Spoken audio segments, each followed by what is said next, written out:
What's up, guys? SAG here, and welcome to another video here on College Football Spread Talk. We are at week number 4. It's been the 4th week. September is almost over. Next time I record, we'll be recording videos for October games. We're talking conference football. Let's go. And let's take a look at our recap here.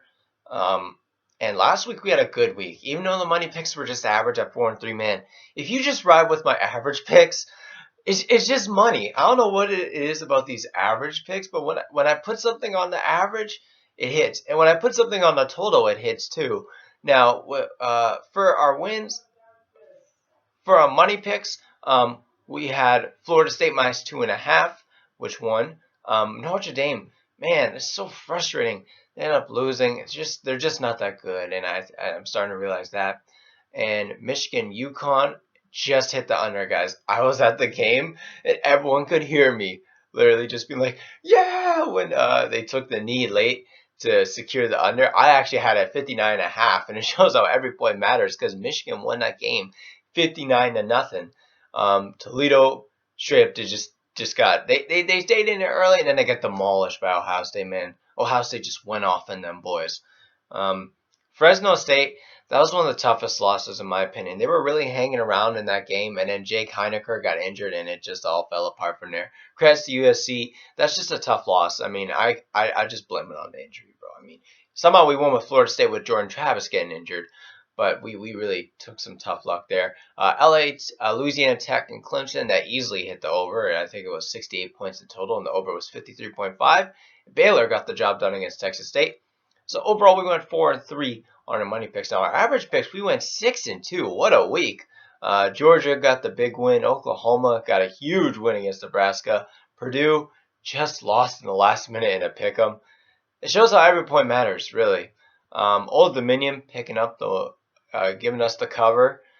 Penn State easily won that game. They demolished Auburn.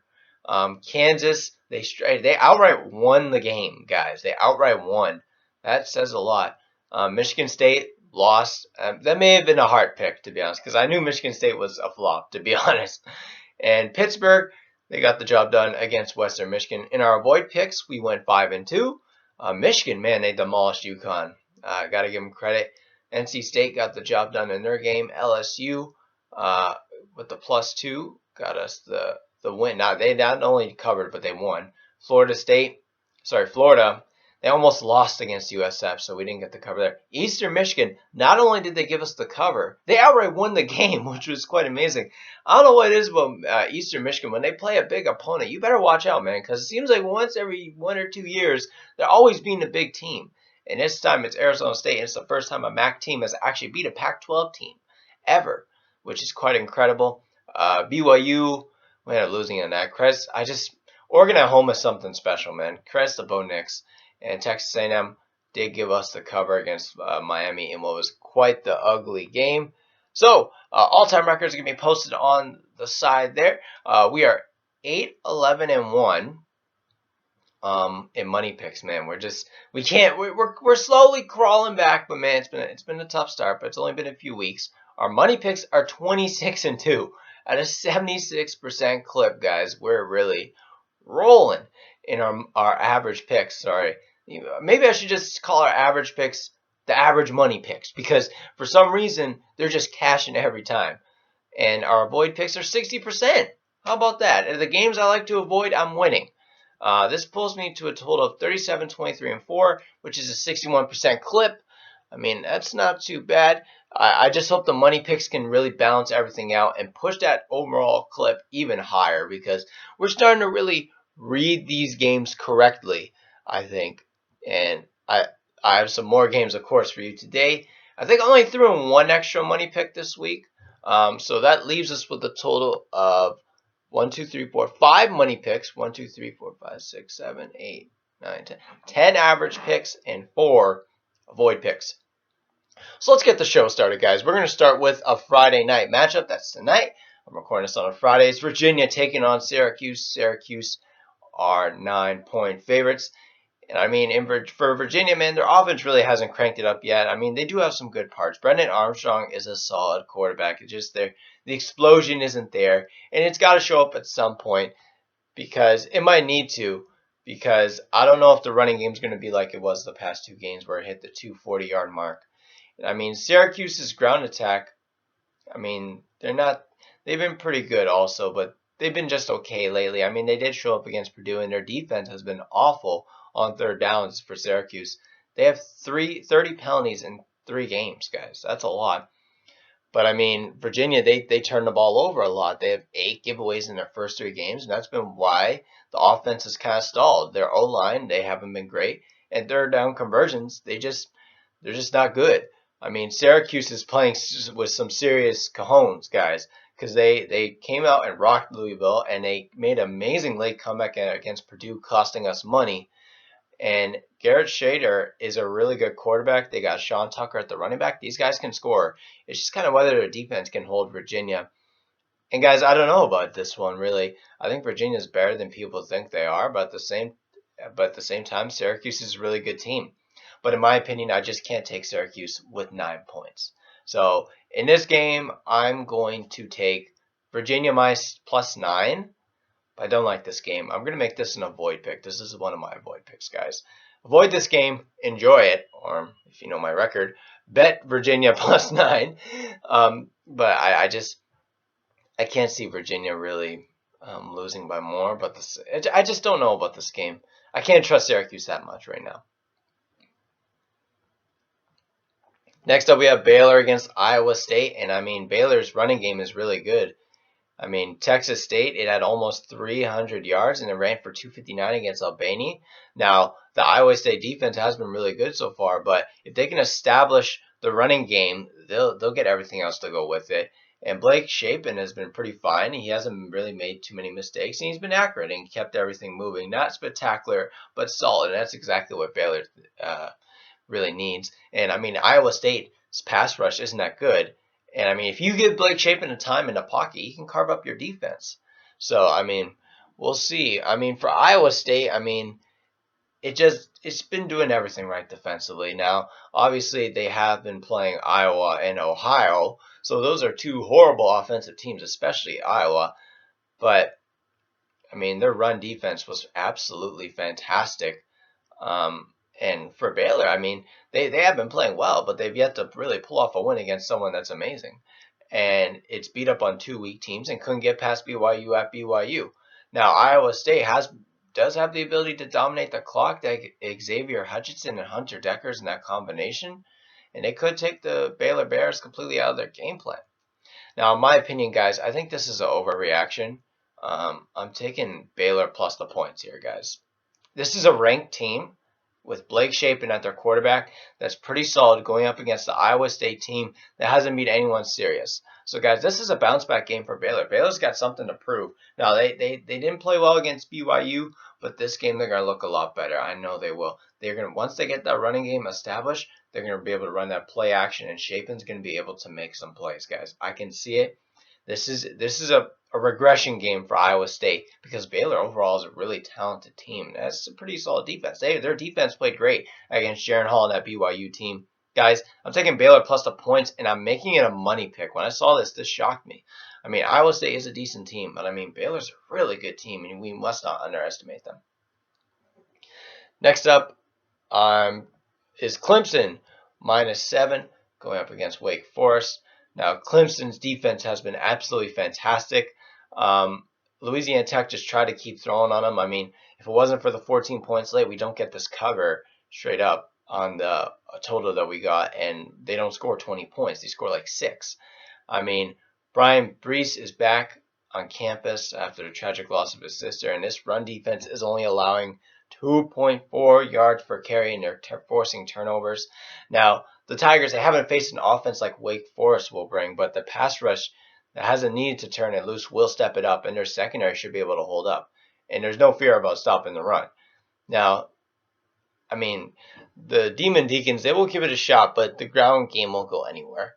But fortunately for them, Sam Hartman has stepped back in and really looked amazing. He did miss out on the opener against VMI, but against Vanderbilt and Liberty, he looked absolutely fantastic, combining for 625 yards and 7 touchdowns. This Demon Deacon offense will probably push this Clemson defense like it never has before.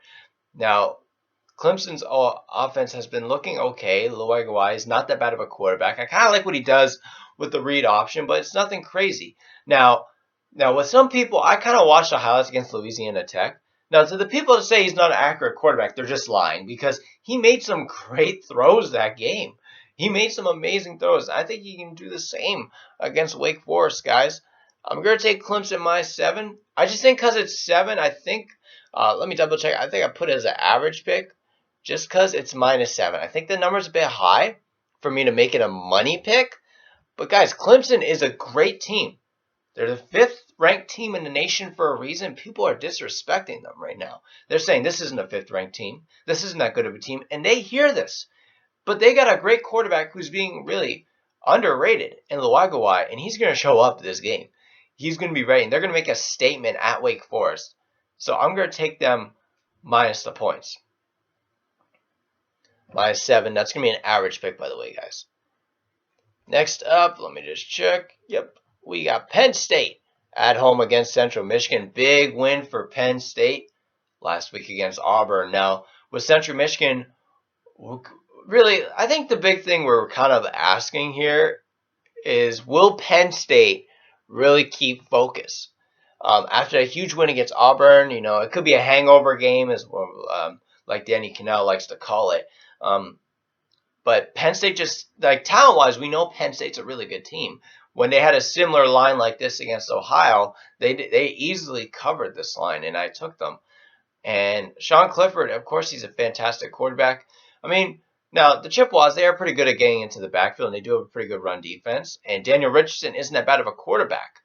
He's showing some signs, and we got to cover with them against Oklahoma State. Now, with that Oklahoma State game, they were favored. Oklahoma State was favored by less. Here, Penn State's favored by more. But here, guys, I just think it's going to be the same old, same old. I think Penn State's defense is really good. I don't see no garbage time points coming this time. I think Sean Clifford's going to keep the momentum going. He knows he's got something to prove. Like, Penn State's at home here. They have all the momentum, guys. I'm taking Penn State -28. I'm going to take it as an average pick. I'm just rolling with the favorite here because I think they can just run over teams with the offensive talent they have. And I think their secondary is just good enough to stop the Central Michigan offense. Sorry, hold up. Oh yeah, my phone was tripping. Next up, we have a big game. In this game, I'm going to be at 2. It's Michigan. I'm going to be at another Michigan game this weekend. Taking on Maryland. This is the first big game for Michigan, and they are favored by 17 points in this one. Now let's take a look at Maryland first. I mean, their passing game is absolutely fantastic. And it's going to be the toughest attack Michigan has seen so far, and it's not even going to be close. Tualia Tagovailoa, no, that's hard to say, has been absolutely fantastic. He's hit on 77% of his passes and has 895 yards, 6 touchdowns, and 2 interceptions. The receiving combination of Raheem Jarrett, Jashawn Jones, and Corey Dyche has been amazing, and their running game averages over 6 yards per carry. And I mean, this offense is absolutely fantastic. Now, the defense for Maryland isn't really that good. They allowed 27 points, but it did force 3 turnovers. That is pretty good. And now the pressure really is going to be on Michigan for this game because this is the first real big game for them. J.J. McCarthy, he's the main guy now. And Michigan fans, they wanted him. And now the pressure is on J.J. McCarthy to show up. What J.J. McCarthy will we see? Will he really be that quarterback that's promised? Now, they do have the star running back to go with it. They do have Corum. And, I mean, J.J. McCarthy has been great. And he's hit on 88% of his throws, 473 yards for 3 touchdowns. And their offensive line is even better than the 2021 version. And with the running game ripping the defenses to shreds, the pass protection probably will be fine. So I think there isn't really much of a worry about Maryland's defense. But the question really is Michigan this good that there should be 17-point favorites against a decent Maryland team? And my answer here is no. I think Michigan is going to have a tough game this one. Sorry, guys, I was interrupted there. My apologies. I think really the big question here is I just don't think Maryland is good enough really, for this. Sorry, Michigan is good enough to be 17-point favorites in this game. And I got this line at 17.5. But then I was going to the game, so I couldn't put them. But in this show, I'm making it a money pick for Maryland plus 17 because I think they're going to keep this a game. Now, I know Michigan has something to prove after everyone's saying they played this weak team, but Maryland's a good team. Let's not underestimate how good these guys are. They have been fantastic against SMU. They showed out. And I think in this game against Michigan, their offense is good enough to keep it a game. So I'm taking Maryland plus 17. And I'm going to take it as a money pick. Next up, we have TCU. Speaking of SMU, they're 2-point favorites going to SMU.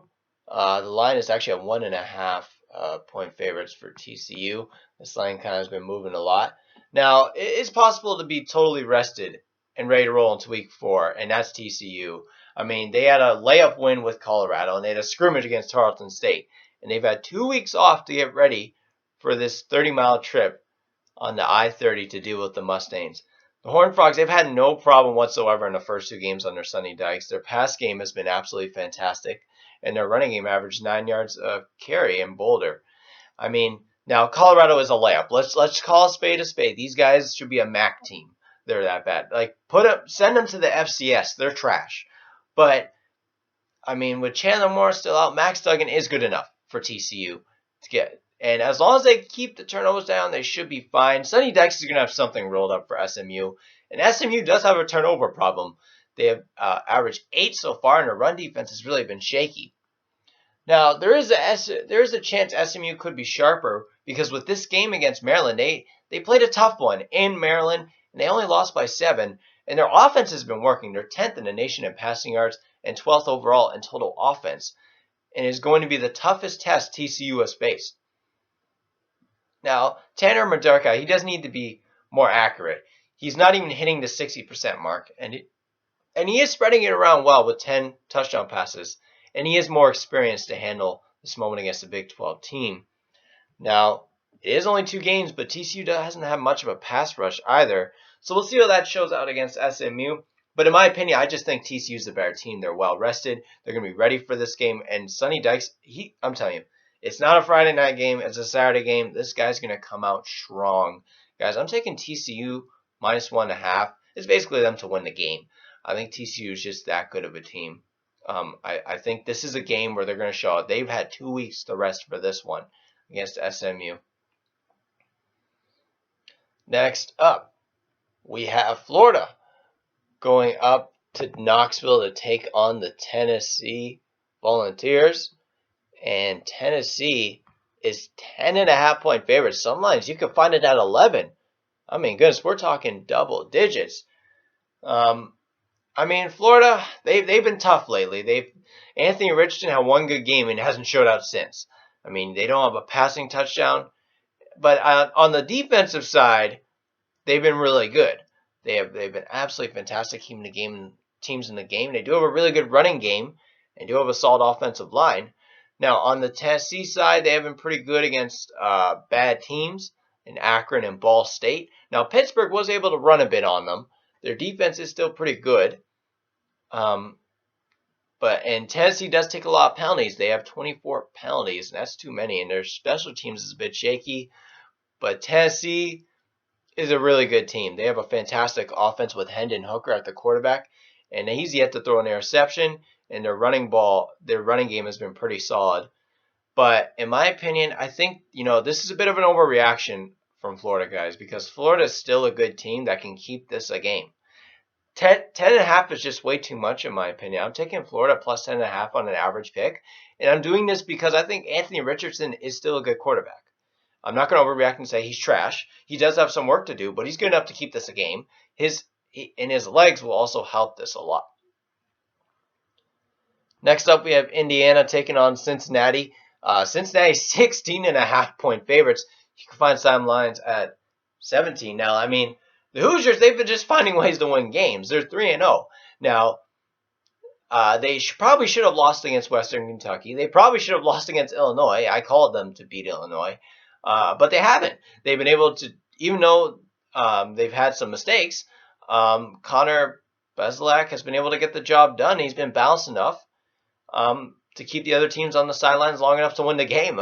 They've just been scraping by. Now Cincinnati, unlike Indiana, is having mistake problems. It has 10 penalties in every game and has lost 6 turnovers so far. But at the same time, the Cincinnati team, it may not be that 2021 team, but there's a reason why they're favored by 17 points. It's because they're playing pretty well. Now, Arkansas, the team they lost to by 7, they're one of the best teams in the SEC. That's a really tough team, and they played well against Miami University. They ran that ball and passed the ball really well. Their pass rush was pretty good, and their defense has been amazing against the run. I mean, to me, I think this just comes to, I think Cincinnati's favored by too much here. I think Indiana could do just enough to keep this in the game, but at the same time, I don't trust Indiana. I think they're due for a beating, but I don't trust Cincinnati fully either at the same time to really make this an average or money pick. So in this game, I'm going to take an avoid pick, but I'm going to take the favorite Cincinnati. I think a big factor here is Cincinnati's at home. Now, since they're at home, I think they're going to be a lot better here. I'm taking a minus 16.5. Cincinnati avoid pick. But guys, I wouldn't touch this game. Next up, we have Minnesota taking on Michigan State. Man, Michigan State, man, they got beat down there. They got beat down by Washington, and Michigan State is 3-point favorites here at home against Minnesota.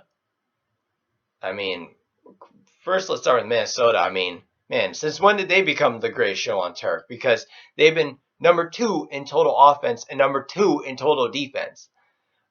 They've been number 1 in time of possession, number 2 in rushing offense, number 1 in third downs, number 7 in scoring. On defense, they're number 4 in scoring defense, number 4 in passing defense, and number 9 in run defense. Now, let's put an asterisk on it, because let's look who they're playing. They're playing New Mexico State, Western Illinois, and Colorado. So, I could enter the game and Minnesota will still win if I was at quarterback. So, let's just call a spade a spade. These teams aren't good. Now, they have Muhammad Ibrahim back and going. Tanner Morgan in the passing game has been fantastic, and they've been just great under PJ Fleck. Now, for Michigan State, Washington is a great team, but man, they carved up that defense. But, I mean, they aren't 2021 awful against the pass. That was just a really good Washington team. And their running game is fine. And that team did battle late. They did play pretty well late to make it 39-28. And Washington is a really good team. But in Minnesota, they can look amazing, but they haven't played anyone. Let's call that spade a spade. This is a prove-it factor. Michigan State now has experience against a really good team. And Minnesota has lost their top receiver in Chris Autumn-Bell. I think Michigan State here, they need a response here, because that Washington loss hurts. If they're really to be a ranked team, they need to respond in this game. Sorry, I almost took a photo there for some reason. But they need to respond here. But at the same time, this could be just my heart saying Michigan State like it was last time. I feel like my heart kind of got in the way, and I took Michigan plus the points. This time, I've learned I'm going to take an avoid pick on this one. We're avoiding this game, and I got to see Michigan State actually play good against Minnesota, because this is a prove-it game for Michigan State. Because this isn't Washington. Washington is a really good team, but how good is Minnesota? They should be around Michigan State's level. And if Michigan State has progressed, they should be better than Minnesota, and they're gonna prove it here this game. But I'm taking a avoid pick because this could be my heart saying this, so I'm gonna take Michigan State with the points, -3. But let's just avoid this one. Okay, here we go. Next up, we have Notre Dame, who lost us some money, taking on North Carolina at Chapel Hill. North Carolina is 1.5-point favorites. Now, with Notre Dame, I mean, they're not that good. Let's call a spade a spade. Drew Pine did do a bit, but his passing game, he was 17-23, not too bad.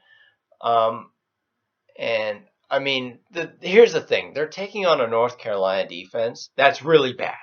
123rd in the nation in total defense. I mean, Florida A&M threw on this North Carolina defense, and Appalachian State did everything they wanted to. Even Georgia State was able to come up with 420 yards, 21 yards of offense. This team is bad. This North Carolina defense is really bad. Now, they, they're just not that good. But the Irish at the same time really can't score. This team is just really weak offensively. And Drake May, did you see the shot? He hit at North Carolina State. He said people who go to state just can't get into Carolina. Goodness. He's throwing some shade there, but he's backed up his talk with his play. I give him that. He's hit 74% of his passes. He has 11 touchdowns, just a 1 interception. Now, Josh Downs should be back also after suffering a shoulder injury, and the running game that's been amazing should be able to take some pressure off. He's been averaging 51 points per game. Along with this great offense, North Carolina has another weapon in their punter. I'm not kidding. This guy leads the nation in net punting. So even if they punt the ball, which I doubt it, they force the Irish to go on long marches, and where a lot of their drives will probably stall, guys. I'm taking North Carolina in this game -1.5. I've learned my lesson. Notre Dame are just a bunch of flops. This could be my heart speaking, but I just think North Carolina is a solid team offensively. It'll probably show in this game. I can't trust Notre Dame after that California game. If you can't put a lot of points up against California, how good are you really? Because you're not that good then. So I'm taking North Carolina to win and to cover.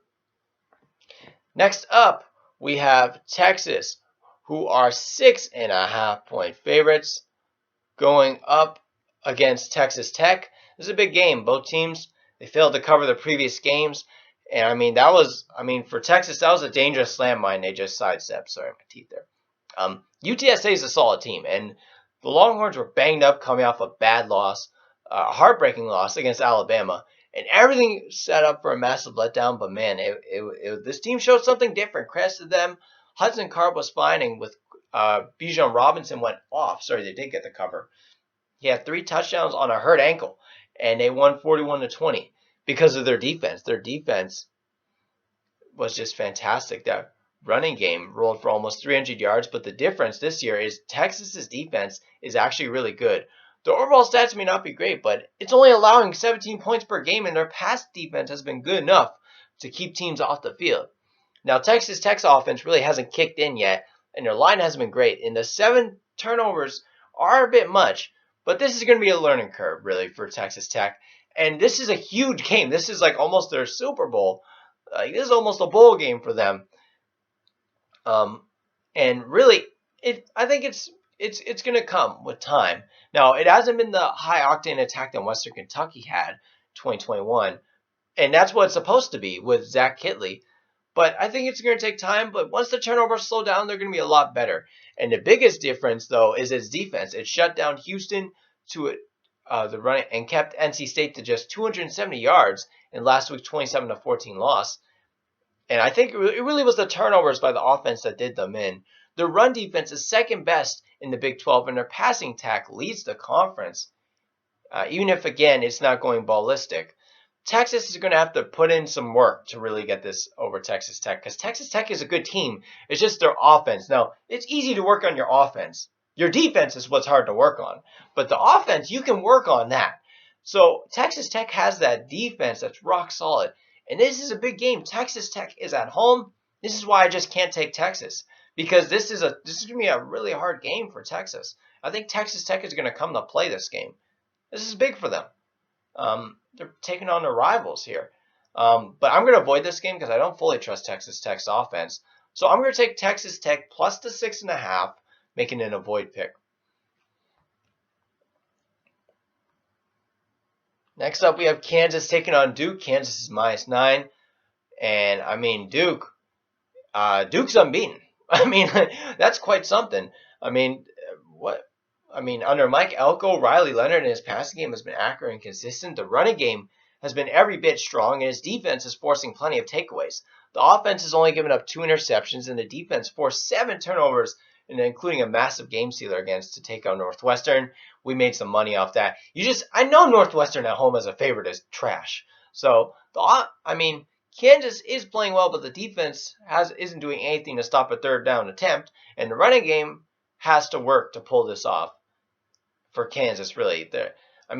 West Virginia and Houston, they combined to hit 70% of their throws against Kansas, and Duke will at least get to that mark. But for Kansas, man, good Lord, they've been fantastic. They are a great coach team that doesn't turn the ball over and doesn't get flagged, and it's maximizing all that to pull off incredible wins. And these are road wins against West Virginia and Houston. Now, the offensive line has been a killer. It has yet to allow a sack, and his running game has been fantastic, averaging 7 yards per carry. Only Minnesota is better at converting his third down chances. And Duke, they will be able to get running. They'll be able to get the ball moving. But Kansas, man, they're just as good. And this is a question: is Duke's offense good enough to really keep Kansas in this game? And can Duke get a few stops? And I'm going to answer that yes. I think Kansas is favored by too many points here. They're due for a close one here. Duke is unbeaten too. I think people are they're underestimating Duke, just like they did with that Northwestern game when they made Duke 10-point underdogs. There, you got them as 9-point underdogs. I'm not sleeping on Duke again. I'm taking them again because Kansas is a great team. But let's pump the brakes here. This is going to be closer than people think. Duke is a solid team. So I'm taking Duke plus 9 here with the points. And I'm going to make that an average pick. Last time was a money pick. This one's going to be an average pick because I respect Kansas. I think Kansas is a solid team. But Duke plus 9 average pick, that probably means you should take it. Next up is Arkansas going up against Texas A&M. Texas A&M is -2. Now, Max Johnson was not too bad against Miami. Texas A&M hasn't been anything pretty, but it's had to really rely on this defense. Now, this isn't really on Haynes King for the offense, but something has slightly changed. Johnson was hardly razor sharp in the win against Miami. Ooh, I can really pronounce. I'm about to sneeze. That's why. But the offense was a bit better on third down, and the ground game was okay. But they still have some problems. Bless you. Sorry. The defense has been fantastic, though. They've been a rock against the pass over the first 3 games. And overall, it's been allowing just over 300 yards per game. And it's got the line to hold up against Arkansas's running game that needs to dominate to win. This Hawk defense has been lit up so far through the air. Everyone is throwing 325 yards or more against the secondary. But at the same time, this Arkansas defense is pretty solid. And this Arkansas offense is really good too. And their Texas A&M offense really does have problems. Where are the playmakers really? Devin Achen has world-class wheels, but he's stuck in the mud, just averaging 4.3 yards per carry. And the receivers need to make big things happen more consistently. The quarterback play just hasn't been good, and Texas A&M just isn't that good. And in other words, Texas A&M has shown hasn't shown it can take advantage of all the issues Arkansas's defense has. And on the other side, the last thing a struggling offense really needs to deal with is a pass rush. And Arkansas leads the nation in sacks and 7th in the country against run. This isn't the team the SEC's last-ranked offense wants to face. That's another massive problem. And the Arkansas offense is really solid. I haven't even mentioned them yet. Guys, in this game, I just can't see Texas A&M pulling out.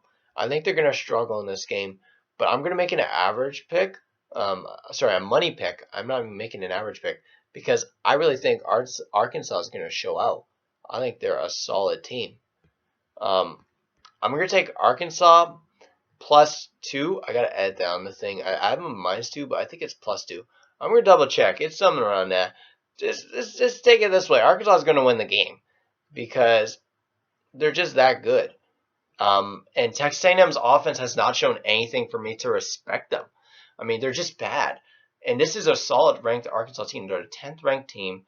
It's going to be a good game in Kyle Field, but I think Arkansas, man, they show up for these games against Texas A&M. I think Arkansas pulls this off, take them to win, or I think plus 2. Next up, we have Wisconsin going to Ohio State to take on the Buckeyes. It's a big matchup for Ohio State. Wisconsin was once ranked, but then they had that loss to Washington State. Ohio State's 18.5-point favorites. This Ohio State might not be what it used to be or where it needs to be because it was the biggest topic of discussion in the offseason. It has been great so far, but Notre Dame, Arkansas, and Toledo aren't proper tests. And the Badgers, they showed up against New Mexico State for a response. winning 66-7. I probably should have just taken them in that game, knowing they would have responded. Now, Wisconsin, they aren't going to throw for 335 yards like it did last week, but it's going to pound, and pound some more. Get ready for the game to slow down because of Wisconsin. Then there's the other side. Wisconsin's defense might not be the best in the nation like it was last year, but it held down against Cameron Ward in that Washington State offense. It gave up only one decent drive against Illinois State, and it's only allowed one touchdown pass so far this season. Notre Dame was able to hold up against that Buckeyes onslaught, and Wisconsin's defense is even better. But at the same time, let's be real. We're talking about Ohio State. They've only had one turnover, which was against Arkansas State, which was a fumble. This team only had one penalty when they annihilated Toledo 77-21, where we lost money off of. Now, how did Wisconsin lose to Washington State? It turned the ball over 3 times and committed 11 penalties. This isn't a team or a program that reacts well to adversity. All it might take is one giveaway and a few third and long moments to screw it up. Now remember, Ohio State is at home here. Get up early with a few scoring drives. Make Cameron Mertz have to throw it and to get Wisconsin back in the game, and bad things are going to happen. Now on the other side, as good as Wisconsin's defense might be, this is C.J. Stroud and his amazing offense. I mean, they got the balance, the line, and the ability to take over right away. But in my opinion, guys, I think Ohio State's favored by too much. This is another game where it's going to be relatively close. Last time I took Toledo plus the points, and I got burned. But this time, Wisconsin's a good enough team to keep this relatively close. Around that 14-point mark, 10-point mark. I think they're going to show out a bit, get the ball early, get some points on the board, and this will be a relatively close game. Guys, I'm taking Wisconsin plus 18.5. I believe I made that an average pick because I can't make that a money pick. Ohio State, they showed out against Toledo, and I respect it. And I was kind of doubting making that money pick, and I did, and I got burned on that. But I'm making it an average pick this time. Wisconsin plus the points here. Credit to Ohio State, though. They showed out against Toledo, man. After Toledo kind of kept it a game, man, Ohio State just punished them. So, next up, we have Kansas State going to Oklahoma to take on the Sooners. Now, I mean, goodness, Kansas State last week looked horrible in that 17-10 loss to Tulane. I mean, goodness, it dominates Missouri one game, and then the next game it doesn't show out against Tulane. I mean, they have to get the running game going again. Adrian Martinez isn't hitting for big plays. Now, the offense isn't really screwing up. It has only 2 turnovers and minimal penalties, and the defense has been terrific on third downs. It's third in passing efficiency defense. But, I mean, Oklahoma has been really good over the past few weeks. Now, I get Oklahoma has been playing against good teams, but, I mean, they've got the job done. Dylan Gabriel is still a solid quarterback. And they've been close to flawless in this Brent Venables era. Now, it may not be the flashy team in the Lincoln Riley area, but this defense has been fantastic, and there hasn't been a hint of drama. 1 turnover. I mean, they only have 1 turnover in all season, and penalty shouldn't really be much of an issue. I mean, this pass rush and defensive front should be able to live in the Wildcat backfield. This run defense is only allowing 2.8 yards per carry. Should be pretty solid. And there's little to no passing game to worry about. And the secondary should be able to cheat up enough to make a difference. In my opinion, Adrian Martinez just isn't that guy. He isn't really showing out for Kansas State when they really need him. This is a game where Oklahoma's going to dominate again at home. They're going to get the job done. This Kansas State team needs some work.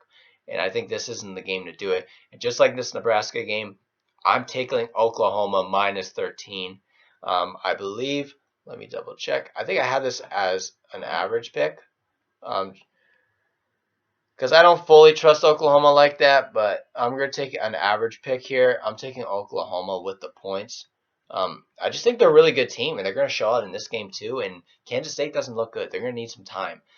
You think maybe they could respond this game, but Oklahoma's at home, guys. They're going to pull out and win this game. I'm taking a minus 13. Next up, we have USC, which cost us some money. They dominate against Fresno State. Now, take the Heinecker injury into effect.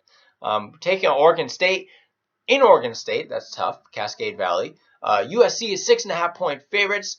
Now, I mean, nothing really is slowing down this UFC offense, is it? This is the best offense in the nation, it's no doubt. Now, I've watched both these teams, so I can really give a thorough analysis from what I've seen. And both teams are fun to watch. Now, USC, I mean, Caleb Williams, this guy he is him. He can throw the ball. He's got Addison with him, bro. Man, these guys are incredible. But what makes this offense even more amazing is their offensive line and Travis Dye. Travis Dye got the running game going against Fresno State. They just scored at will. I mean, how are you going to get this team off the field? Now, it doesn't always work this easily, but, I mean, the Trojans team that rolled against the Bulldogs, Oregon State barely beat 35-32. The Beavers, they have a good enough offense to hit this USC defense, but the pass rush isn't there. Don't get any pressure on Williams, and he'll start doing whatever he wants. Now, for Oregon State, they do have a really good offense. Their offense has really got rolling. There's been a good balance. Their running game with Frenwick and Damian Martinez is averaging 5 yards per carry. And Chance Nolan is a solid quarterback. He can throw the ball. Now, USC is giving up 4.8 yards per carry. It allowed Rice, Stanford, and Fresno State to run all over them. But all three had to abandon what worked to try to keep up the pace. It's going to need to keep Williams Oregon State's going to really have to win this time of possession battle to stay in this game. And in my opinion, guys, I get this as Cascade Valley, and I get Oregon State's a good team at home, but I don't even care. USC's just this good. Their offense just scores at will and just runs over teams. There's a reason they're 3-0 against the spread. They're just that good, guys. Guys, I have to take a money pick here. Why can't I take USC? You're going to give me them a favorite by a touchdown, by 6.5. Some of these lines have come down to 5.5. Guys, give me USC in the points. I think this has to be a money pick, guys. The first thing I saw the spread, I'm like, oh yeah, I'm taking USC. Now imagine if Oregon State doesn't beat Fresno State, this line goes up to 10, 11. Guys, USC is going to win by more than one score in this game. I'm taking USC minus 6.5. Make it a money pick. This offense is just too good, man. Who's going to stop them? I'm serious. Who's going to stop this offense? Caleb Williams is a baller, man.